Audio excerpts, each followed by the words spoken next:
2025 IPL தொடர்ல CSK படும் மோசமாக சொதப்பிட்டிருக்காங்க. இந்த சீசனை விட்டு வெளியேறியும் விட்டாங்க. ஆனால் பாத்தீங்கன்னா, அடுத்த சீசன் பலம் வாய்ந்த அணியாக திரும்ப வருவோம் அப்படின்னு தல தோனி அவர்கள் கூட சொல்லியிருந்தாரு.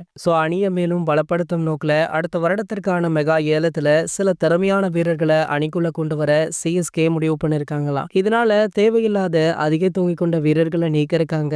ருத்ராஜ் கேக்வாட், பத்திரனா, அஸ்வின் போன்றவர்களை அதிரடியாக வெளியேற்றவுமே இருக்காங்களா. இந்த நிலையில 19வது சீசனுக்கான மினி ஏலத்துல சஞ்சு சாம்சனை அதிக தொகை கொடுத்தும், அதாவது அவர் 25 கோடிகளுக்கு மேல ஏலம் போனாலுமே அவரை வாங்க சிஎஸ்கே நிர்வாகம் முடிவு பண்ணிருக்காங்களா. தோனிக்கு அடுத்து சாம்சனுக்கு தான் கேப்டன் பதவியை கொடுக்க உள்ளதாக சொல்லப்படுது. முடிந்த வரைக்குமே சாம்சனை ட்ரேடிங் மூலம் வாங்க சிஎஸ்கே முயற்சிக்கும் அப்படின்ற தகவலுமே வெளியாகி இருக்கு. ராஜஸ்தான் ராயல்ஸ் அணில இருந்து ஜாஸ் பட்லரை வெளியேற்றுவதற்கு சாம்சன் கடும் அதிருப்தியை வெளிப்படுத்தியதாக சொல்லப்படுது. அப்போதிலிருந்தே ராஜஸ்தான் ராயல்ஸ் நிர்வாகத்திற்கும் சஞ்சு சாம்சனுக்கும் இடையே மனக்கசப்பு இருந்ததாக சொல்லப்படுது. இந்த பிரச்சனை காரணமாக தான் சாம்சன் அதிகமாக அணி விஷயங்கள்ல ஈடுபாடுடன் இல்லாம இருந்திருக்காரு. ஆகையாலதான் வைபவ் சூரியவன்ஷிய பிளேயிங் 11க்குள்ள கொண்டு வந்ததாக சொல்லப்படுது. சாம்சன் இப்படி அதிருப்தியில இருப்பதால தான் அவரை உடனே சிஎஸ்கேவிற்கு கொண்டு வர வேண்டும் அப்படின்னு சிஎஸ்கே நிர்வாகமுமே முடிவு பண்ணிருக்காங்க. இது போன்ற கிரிக்கெட் செய்திகளை பத்தி நீங்க உடனே தெரிஞ்சுக்க நம்மளுடைய கிரிக்கெட் நியூஸ் அப்டேட்ஸ் சேனலை